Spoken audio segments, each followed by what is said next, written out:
everyone for joining us today. My name is Mifrah Batool and I will be the moderator for this webinar. Before we begin, I would just like to go over some of the housekeeping rules and the agenda. And without further ado, I will just go ahead and start sharing my screen. So, as you know, the topic of today is Pakistan being whitelisted by FATF, the journey ahead. So the housekeeping rules are that the lines are going to be muted by the organizer. Please go ahead and submit your queries and concerns through the chat box window if there's any technical ones. You can also submit your questions through the Q&A box during the webinar. We will try to address as many questions as we can throughout the conversation. You can also raise your hand and turn on your video towards the end of the webinar. We will try to answer the questions as much as possible throughout as well. And towards the end, you can raise your hands and turn on the video to ask any questions directly to Mr. Shakoori. DNB shall share the webinar recording after the webinar is finished. Please reach out to us at Pakistan@DNB in case you would like to speak to the speaker directly after the webinar. So like I said, my name is Mifrah Batool. I am the AML and Compliance Specialist for Dun & Bradstreet, South Asia, Middle East, and Africa region. Dun & Bradstreet is the world's leading source of business information and insights, enabling companies to decide with confidence for over 180 years. DNB Global Commercial Database contains of more than 500 million business records. Many of the Fortune 500 and companies of every sizes across the world rely on our data, insights, and analytics. We provide financial technology solutions, compliance solutions, which include screening, UBO and mapping, and corporate unwinding, amongst others.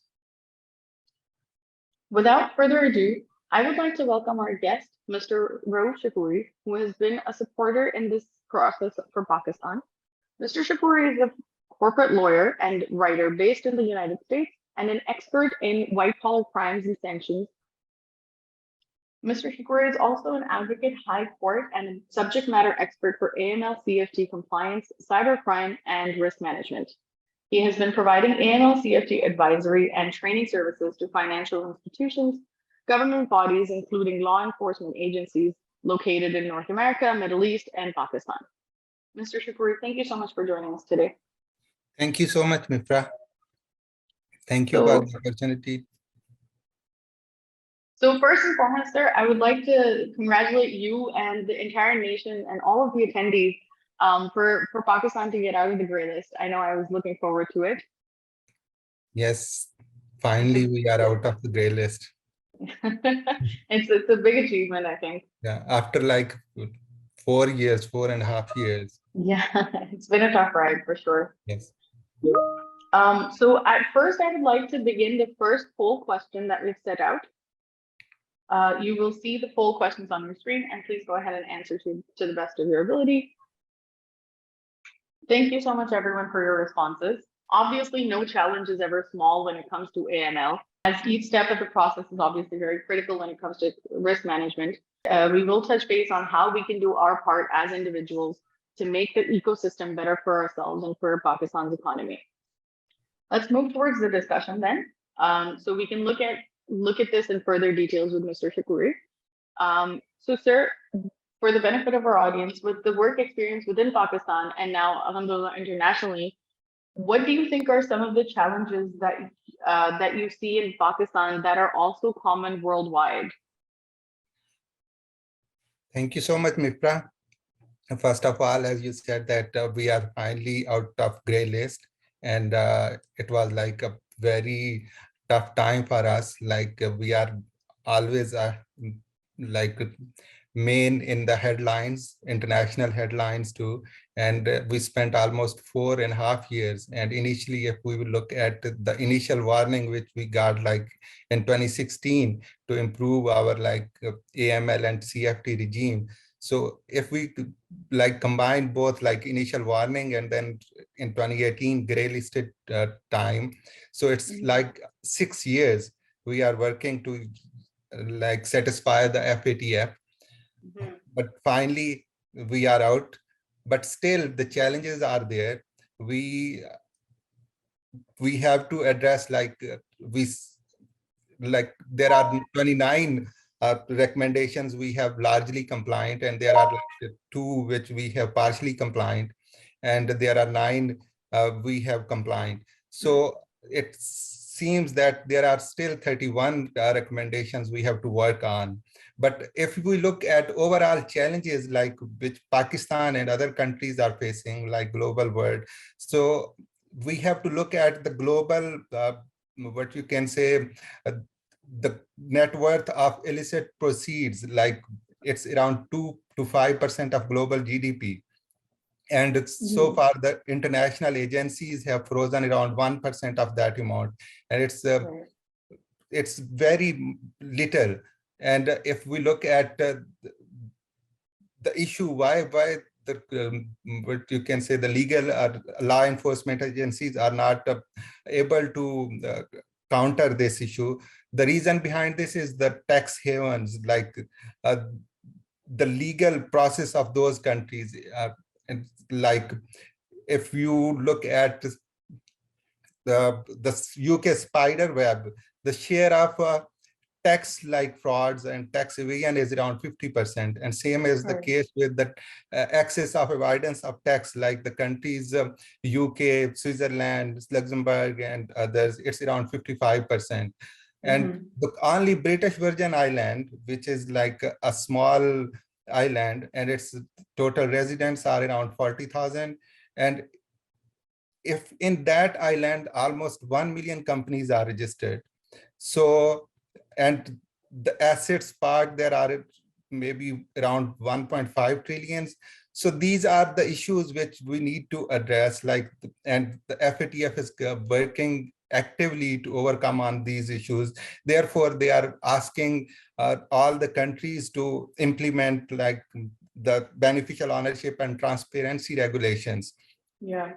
Which will definitely help the companies and the law enforcement agencies to detect, identify the original and real owner of the businesses, and then they will identify the source of their income, and it will like curtail, like in previous years we have seen that various leaks are coming out, like and there are various people's high dignitaries and all those are named in it. So if we will implement those beneficial ownership rule and transparency and ensure transparency in our affairs, I think we can be able to counter this thing. I agree. I think a lot of it is being done from FATF as well. The most important factor is the fact that we need to get down to the UBO, to the nth of ability. And yeah, database and coverage is always going to be a world phenomenon, in my opinion, as well, because it's obviously an ever-growing realm. It's something that's always going to be growing. Thank you so much for your insights, sir. With that in mind, let's talk a little bit about some of the changes within the current practices in the country. So in your view, what are some of the redundant policies and regulations that you see being practiced in Pakistan? And further, in an ideal world, what are some of the policies that you would like to see in the framework for the regulated Pakistani industry entities? Thank you. It's a good question, but in my view, I am continuously writing on this issue, and I have raised so many questions while they were like framing, introducing the amendments in 2010 AML Act.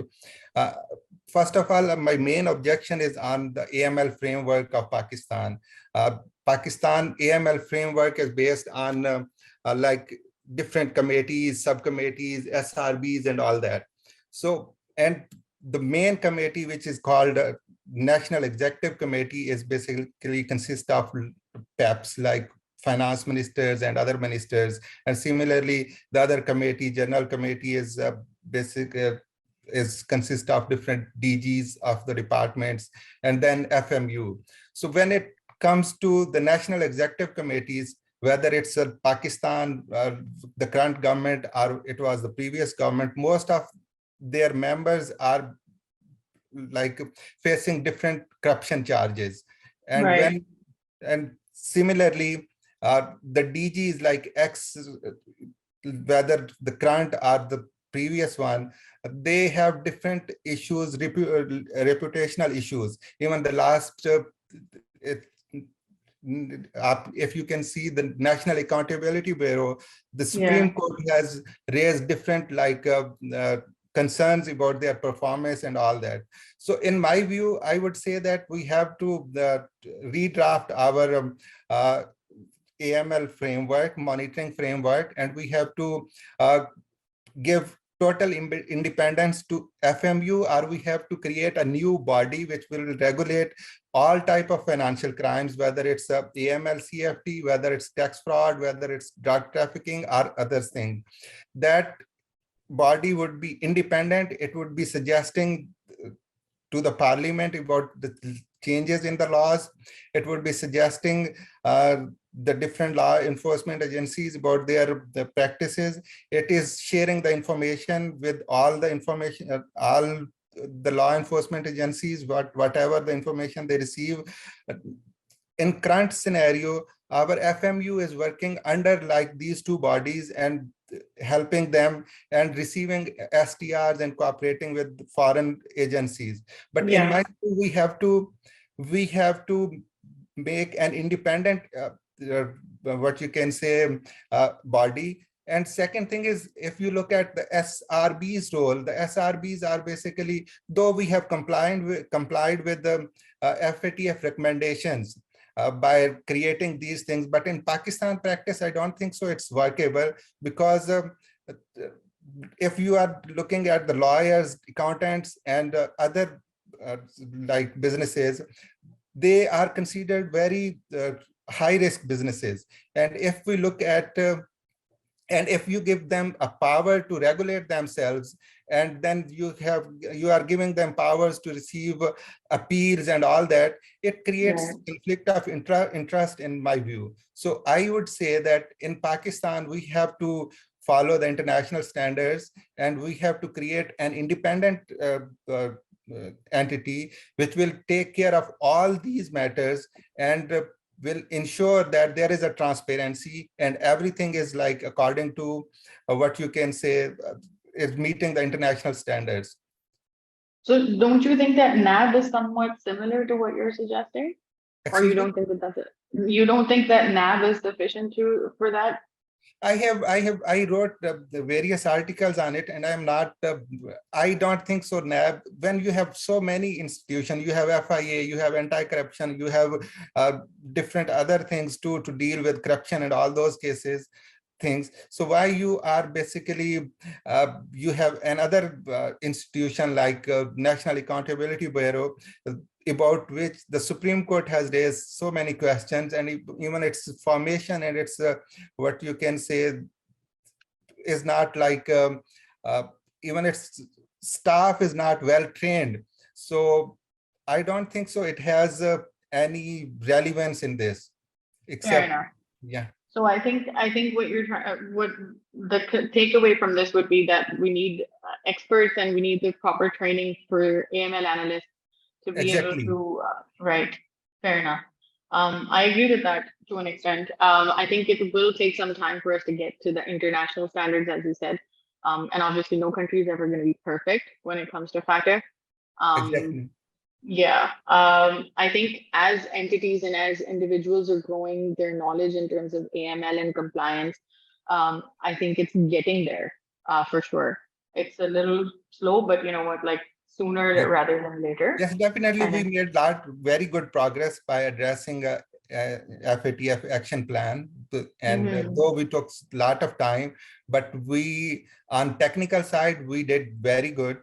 And I hope so in future, like we will implement the rest of like recommendations as well. But the question still here is, we have to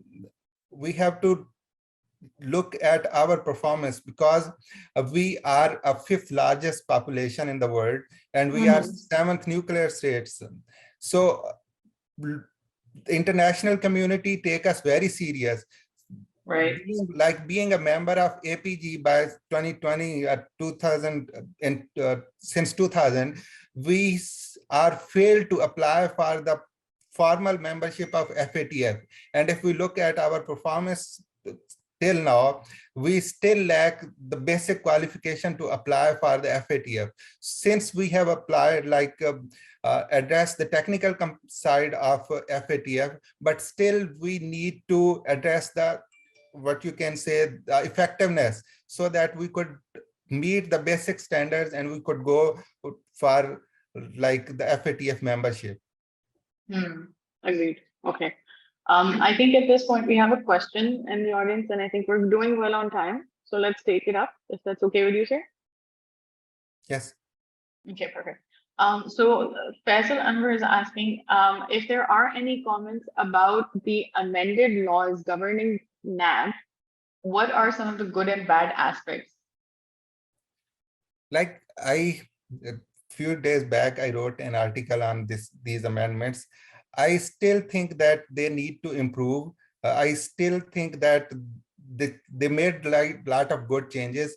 I am not in favor of arresting people. And basically, if we look at what you can say, the way we deal with the people, Right. we just issue a warrant and just arrest them before like doing basic work. We don't have proofs. We don't have, like in financial crime words, we need a solid proof. Like in United States, when I do some, in past, I was doing investigations and all that. So there are a lot of things I notice when I see our televisions and when I read like the reports and the, what you can say, petition filed in the court. Those are not, I think, well equipped with evidence. So you think कि framework में ही lack है जिसकी वजह से investigations properly unbiased तरीके से नहीं हो रही हैं? Yes, investigation, not only investigation, the framing of what you can say, the cases are not what you can say fair. And same is the case. What I noticed with the like our courts, their understanding about the AML and CFT is not like a good as well. And this thing was highlighted in our mutual evaluation report as well. And this straightway wrote that the judges in Pakistan are not well trained and they don't have understanding of AML and CFT laws and their application.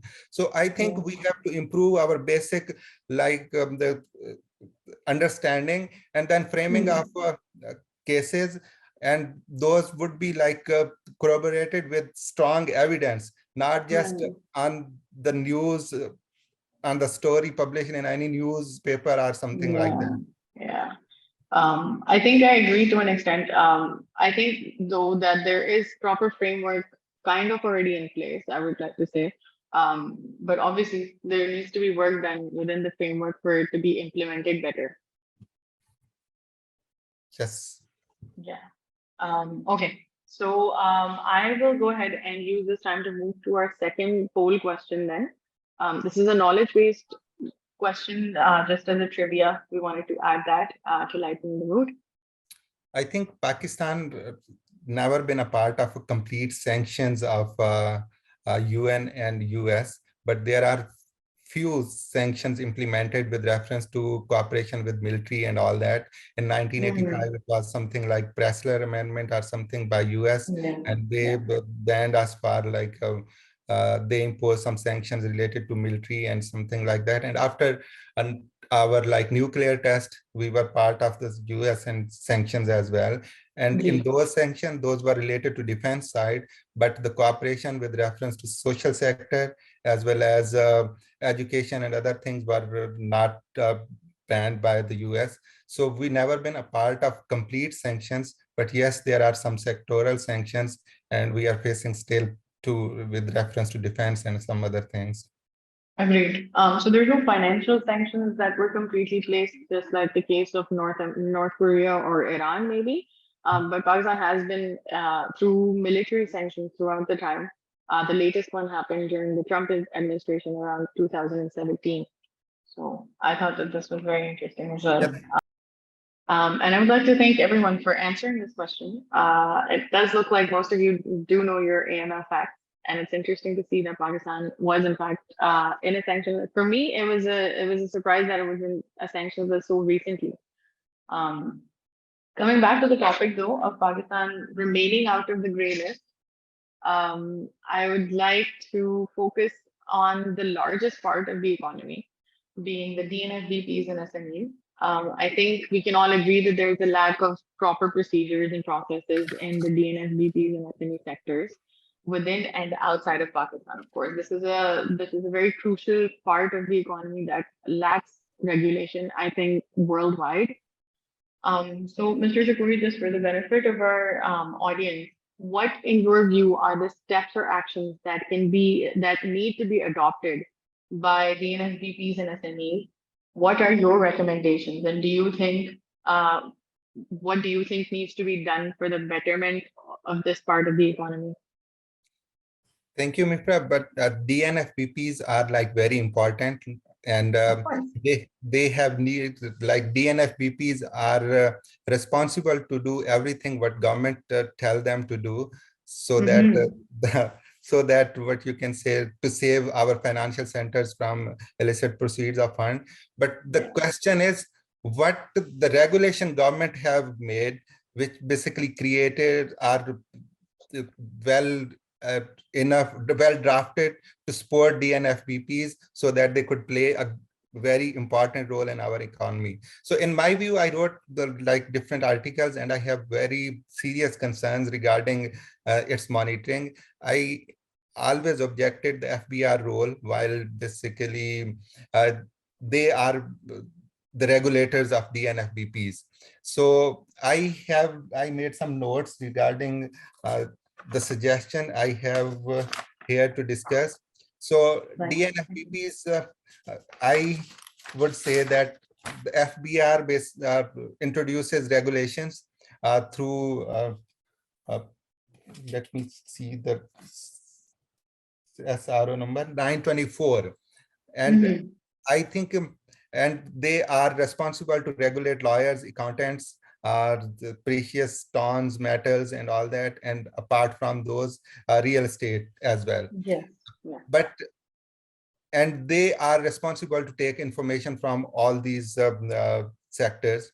But Lahore High Court judgment basically says something different. And in ICA number 119 of 2014 by Lahore High Court on 22/4/2016, 2016 PTD 2043, it says that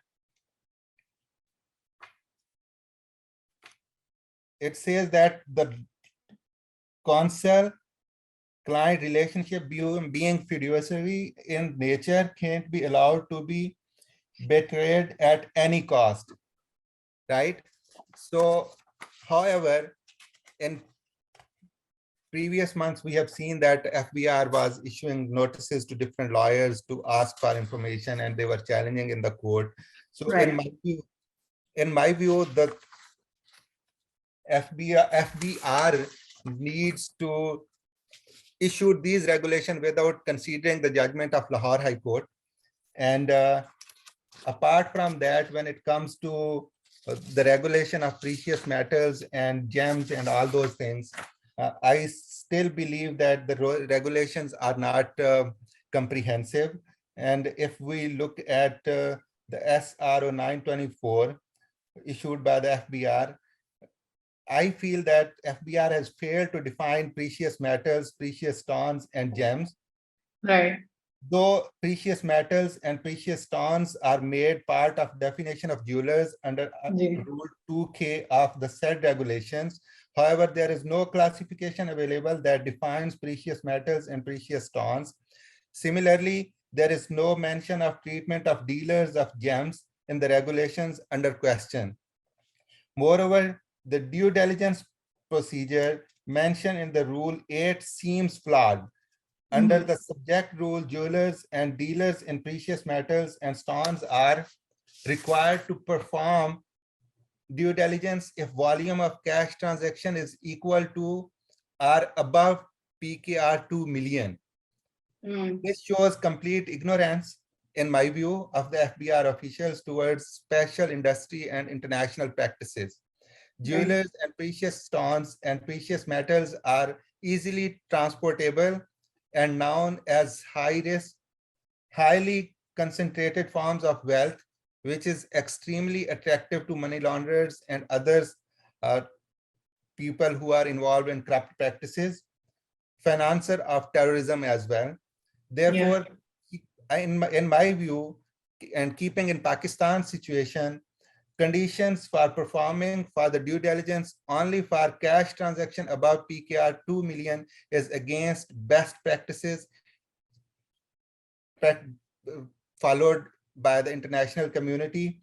So one objection is this, and the second is, in my view, the precious metals and stones are high-risk business and vulnerable to money laundering, and their situation are different from businesses made part of DNFBPs. The verification procedure of their of DNFBPs, their due diligence, enhanced due diligence and risk assessment parameters are different from other industries. So in my view, the issuance of regulation like generic regulation they did under this SRO 924 are not like workable for each industry, because you are issuing regulations for real estate sector, which has different parameters, precious stones and metals, those are different like type of businesses, and same is the case with the lawyers and accountants as well. So in my view, these regulations need to be redrafted, and I would say that the FBR, if FBR wants to regulate it, they have to issue a sector specific regulations for the understanding of each sector, so that they could like apply those regulations and can improve their performance as well. Okay. So since we're talking a little bit more, connecting into the rest of the world as well, are there any other countries? So, for example, my background being from Canada, I know that for Canada, there's no such regulator that supports or that overlooks SMEs when it comes to like AML regulations. It's pretty much similar to what Pakistan has. Obviously, there's more strict regulations to begin with. Just like the FBR is what regulates the SMEs, correct? Yes. So the same thing happens in Canada, where the CRA is the one that's responsible for the tax. Like if there's here I have another like concern. FBR is dealing with the taxation matters, and FBR is also dealing with with these DNFBPs. So yeah, uh, in like in a country like United States or others where like your privacy laws are very strict, and they can claim anything, but in Pakistan, where we don't have such type of laws so far, though we have draft but we have not implemented that type of law, the right. FBI has like full liberty to ask for the information and get into the accounts and violate the secrecy and all that, and they can what you can say force them by issuing notices, and can meet their targets. So I always raise concern about this type of what you can say power, but Yeah. still, like in United States, though each state has different laws, though their regulatory bodies are different too, and like Cayman Island, Pakistan's like AML CFT framework is more likely to Cayman Island, and they have such type of arrangements. They have SRBs and regulatory bodies as well. But if you will see, the Cayman Island was like placed on the gray list last year, I think so, and Yeah. they are struggling to comply with their action plan. So why we should follow such type of practices which are not acceptable or has some deficiencies? Why not we should go for something strong which is being followed by international community as well and has long-term effect? So we have to, as I mentioned earlier, we have to create a new, or we have to create an independent body that would regulate everything, whether it's related to DNFBPs, whether it's related to financial institutions or Mhm. other corporate bodies. So until, of course, like we've sustained that like whitelist label, you're saying, right? Like we should have stricter rules until we are stable enough to keep up with them. Yes. Agreed. Okay. I will go ahead and take this time to answer some of the other questions. So one of the questions that we have is, don't you think that the regulator needs to bring a little more clarity in the AML CFT regulation, considering the gray nature of the current draft? So I think this was already answered, that you think that the entire framework does need to change a little bit. Yes, Just if there are like, it's not the regulations of DNFBPs. There are like AML Act need to be more clear and need to be further elaborated. There are so many things, like if you talk about AML compliance program, right? So it just says AML, like every entity should maintain AML compliance program or something like that. So we have not defined like how DNFBP is a person who is running a small business and has 2 employees or something like that. It's not, Pakistan, the type of businesses we do and the type of ownership and the type of education level of our businesses is not like, business owners is not like that. They could maintain these things. So they have to specify something, or they have to specify a threshold for the entities and organizations. So you can't implement uh, what you can say, the policies and procedures of financial institution or some big institution on a person who is just running a shop or something like that. So we have to be more clear. Similarly, we have to change like 7A to 7J, uh, so that to more clarify our, what you can say, the law. fair enough. Okay, I think like they're trying to follow the same sort of theme that FATF has done, where they're just following guidelines. But to your point is just the fact that we're not at the place where we're just able to give guidelines. I think we're at a place where we need to come up with more, distinct and specific rules for people to follow until they get to that level of being able to just follow FATF. Agreed. Okay. One of the other questions is, what is your opinion on the aspect of politically motivated enables laws in all LEA's framework, and the fact that there is a lack of any respite for potential criminals? Like politically motivated, you can't stop in Pakistan unless you should improve your governance. And governance include like interference in the government matters, in the executive matters. Like we have to improve our judicial standards. Once we have to improve our judicial standards, we have to set like an accountability framework for the judges, so that they have a complete like accountability. So if they do something wrong, they should be accountable. So in order to stop this practice and in order to implement the right of fair trial as envisaged in Article 10A of the Constitution of Pakistan, first of all, we have to reform our judicial system. Once we will reform our judicial system, I think more problem of our like economy and political instability would automatically be addressed. So unless we should fail to reform this sector, we can't bring any change, and this politically motivated cases would be continued, since like we are seeing this like from 1947 till date. And even we have witnessed like like Ayub Khan tenure, where he was when he was like disqualified around 6,000 politicians and introduced different laws. Similarly, we saw the presidential order of what you can say, the General Ziaul Haq, and then National Accountability Ordinance of Pervez Musharraf too. So all those were basically introduced, in my view, for these political motives. And I think the judiciary was the one basically to facilitate those things. So judicial Yeah, reforms are very important. Unless we have those, we can't stop this practice. agreed. Unfortunately, that is how it's supposed to be done. Agreed. Acha, the last question, sir, is and I knew this was gonna come up.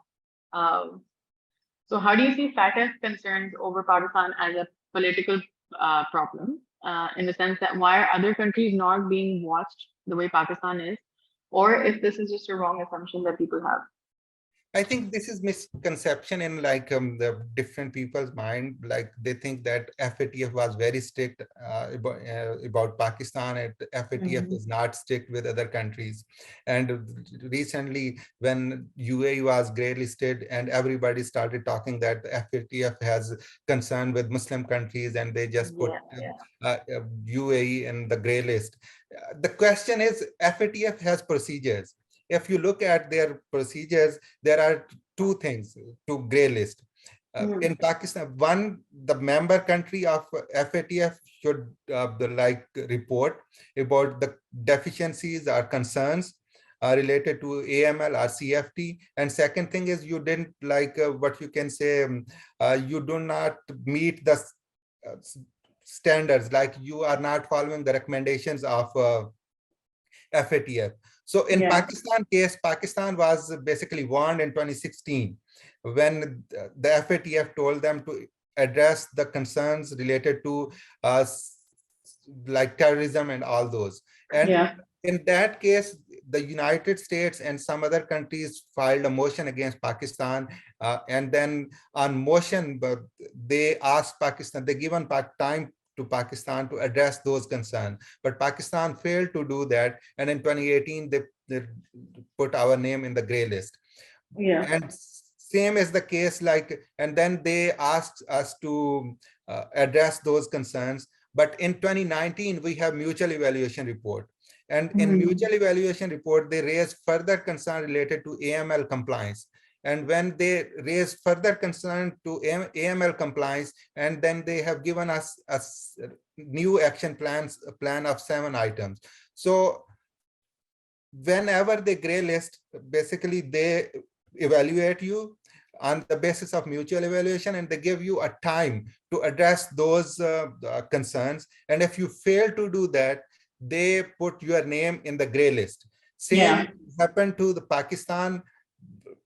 Pakistan was basically, a motion was moved, and then further our concern was raised in a mutual evaluation. So, and same is the case with UAE, and same is the case with other countries as well. So the mutual evaluation time was 10 years earlier, but now they have reduced it to 6 years. So whenever they list some country as a gray list, in a gray list or something like that, so they given a specific time on the basis of those evaluation to address those concerns. Same happened with Turkey as well. When Turkey was like gray listed, even in Pakistan, and they were like hype that they don't want Muslim countries to do that. And if you listen, if you see the list, there are like number of other countries as well. Maybe Muslim countries would be 6 or 7. So there was like mutual evaluation of Turkey, and then there was concerns raised in that mutual evaluation. They have got a specific time to address those, but they failed, and then they put them in the gray list. So this is the criteria of listing any country as a like jurisdiction under increased monitoring or whitelist. So I think I have Yes, thank you. I agree with you. I think I don't personally think that there's anything politically involved over here. Maybe there is to an extent, but I think most of it has to do with the country's own criteria when it comes to AML laws for them to be on the grid. Look at, they have like 38 or something members, and then they have observer and all that. So if you think that they are against or biased, So it means you have something wrong with your foreign policy, or you have something wrong in your own framework. Otherwise, Yeah, how 38 countries could go against you? agreed. 100%. Acha. So let's go back to a little bit back towards our own discussion as well. Then we'll take the last few questions at towards the end of the conversation. So the next question is more theory based. What are some of the non-compliant guidelines that are remaining in Pakistan? Second part is, which guidelines, in your opinion, are the hardest to stay for like to stay compliant for? I think when we talk with reference to FATF compliance, I would say that we have addressed like all uh, FATF recommendations. We don't have Mhm. any non-compliant so far. We have partially compliant like recommendation, that is like recommendation 15s, which deals with new technology, and Yes. the second one is 38, I think so, which deals with freezing of accounts and all those things. So, Mhm. and 9 we have complied, and 29 we have largely compliant. But Yes. being, if we look at the size and the importance of our country, I still believe that we have to address the rest concerns as well, and we have to comply with all those recommendations so that we could go for what you can say FATF membership, and could get the status of observer. And then our next evaluation would be in like 6 years, hopefully. So they could evaluate us, and they should accept us as their proper member. Right. I agree. I think the population and other factors put into play.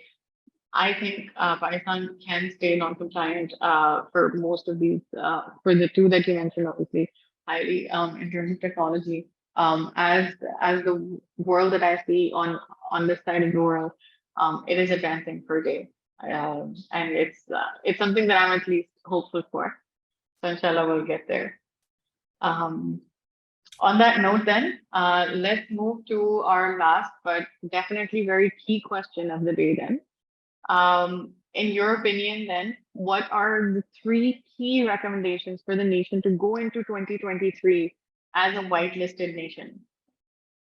I think we will be whitelisted in 2023, though we have very good the compliance on technical side. But I would still believe, and I have a desire, that we should address all the effectiveness concerns. Like Right. as you know, their rating is based on two types of evaluation. One is technical compliance, and second is effectiveness.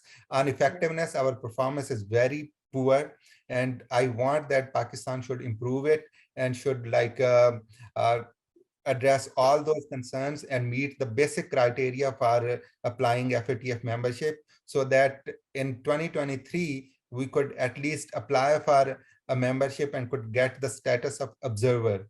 And second recommendation would be, as I mentioned, that you can't clean your country, or you cannot curtail corruption and other things unless you have a sound and very active judicial system. So we have to reform our judiciary. At this time, we are, I think, 130th number as per World Justice report. And Mhm. unless we should improve our judicial system, we can't achieve these targets. In previous years, if we have seen that lot of cases were made on the basis of political victimizations and all that, and this practice is still continued. So the judiciary is the one that can play an important role to stop all these things. Since you are AML professional, you know that negative media plays an important role. When you have headlines of billions of corruptions, and in fact there would not be any corruption, and those cases would be mere on the basis of political victimization. So then they would like make it headlines, and they would include those cases and those headlines in their reports, and change your corruption perception index. So Mhm. we have to improve our judicial system so that everybody has like fear of accountability. And the third one, I would suggest that Pakistan should improve its coordination with the law enforcement agencies. Pakistan should train like what you can say, its law enforcement agencies. Pakistan should revisit the laws and regulations they so introduced so far, as we have raised some concerns as well. And if you have time, we will have a separate session on this to address what deficiencies or anomalies are in our AML Act and regulations, whether issued by Securities Exchange Commission of Pakistan or Federal Board of Revenue, so we can address those things. And second thing is we have to improve our execution system and implementation system, so that our progress should be like appreciated, and we should meet the standards of uh, international world or global community. Agreed. So I would say Mhm. these three things are very important. Perfect. Thank you so much for your insight, sir. At this time, let's continue on with some of the Q&As. We still have about 11 minutes to go. So I think it's a good time to answer the remaining ones.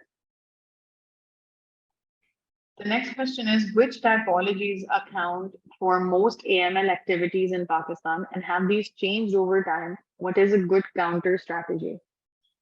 I think if you look at the FMU website, they have Yeah. not mentioned any typologies, but in my view, we are dealing with different type of businesses. We have DNFBPs, we have financial institutions. Every business and every sector has different type of typologies. If you look at banking side, we have like in the United States earlier when I was investigating, they are using round dollars as a red flag alert. They were using like what you can say circular transactions. They are using like different related to checks and all others. But unfortunately, we our FMU or our others regulators are not efficient so far. I have seen that they could realize this thing and could see the importance of these typologies, and they could